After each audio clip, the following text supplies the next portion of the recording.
Welcome back. Heavy rains have caused massive destruction from across North India, from Jammu to Himachal Pradesh to Punjab, Uttarakhand, these states that are struggling under continuous heavy downpours. Flooding and landslides that have washed away numerous homes and buildings, leaving many stranded as emergency teams are actively wading through flooded streets to rescue people trapped inside their homes. As in Himachal Pradesh, heavy rainfall has caused severe damage, with the Paltan Drill that is near Manali was completely washed away due to flash floods triggered by continuous downpour. Meanwhile, pictures also coming in from Kullu showing extensive infrastructural damage to several houses following heavy rains.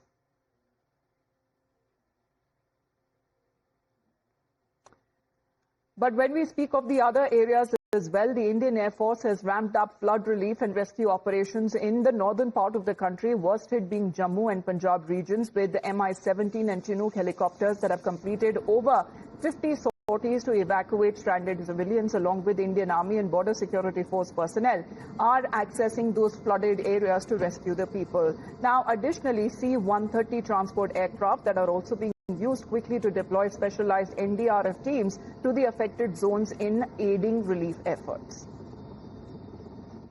तो हम इस वक्त जम्मू में हैं और जम्मू के उस पुल पर मौजूद हैं जो तावी नदी पर बना हुआ था और पूरे तरीके से ढह गया था, और अब इस पुल को सुचारू रूप से यहां पर यातायात जारी हो जाए, इसके लिए सेना ने खुद कमान संभाल ली है। और मेरे पीछे आप देख सकते हैं कि सेना के जवान जो हैं लोहे का पुल यहां पर बना रहे हैं। सैकड़ों की तादाद में यहाँ पर सेना की पूरी बटालियन यहाँ पर लगी हुई है, और ये पुल जो है लोहे का पुल जो कि एक दिन में बनकर तैयार हो जाएगा, उसके बनाने का काम लगातार चल रहा है। सुबह 6:30 बजे के आसपास यहाँ पर सेना आ गई थी और ये सेना के जवान आ गए थे अपने सारे इक्विपमेंट के साथ में। और ये सामने की तरफ आप देख सकते हैं कि लोहे का पुल जो है वो लगभग 60 से 50% बनकर तैयार है। इसके ऊपर अब लोहे की शीट्स लगेंगी और ये पुल में यातायात का, एक तरफ से जो पुल का यातायात है वो सुचारू रूप से चालू हो जाएगा। हमने पहले भी देखा है कि ऑपरेशन सिंदूर के दौरान भी सेना ने अपने हाथों में बागडोर संभाल ली थी, और उसके बाद में जहां पर भी प्रॉब्लम्स हो रही थी सिविलियंस को, उन सारी सिविलियंस की प्रॉब्लम को दूर करने के लिए सेना आगे आ गई थी। यदि इस पुल का काम पीडब्ल्यूडी या किसी अन्य विभाग को दिया जाता तो निश्चित तौर पर महीनों लग जाते, लेकिन चूंकि 3 पुल हैं, चौथा पुल ये है और भगवती नगर और बेली चराना के बीच का ये पुल है। ये पुल इसलिए ज्यादा महत्वपूर्ण है क्योंकि जो बाकी के जो 3 पुल हैं उन पर बहुत ज्यादा ट्रैफिक का लोड पड़ रहा था, तो निश्चित तौर पर ट्रैफिक के लोड को खत्म करने के लिए, यातायात को सुचारू रूप से इस चौथे पुल से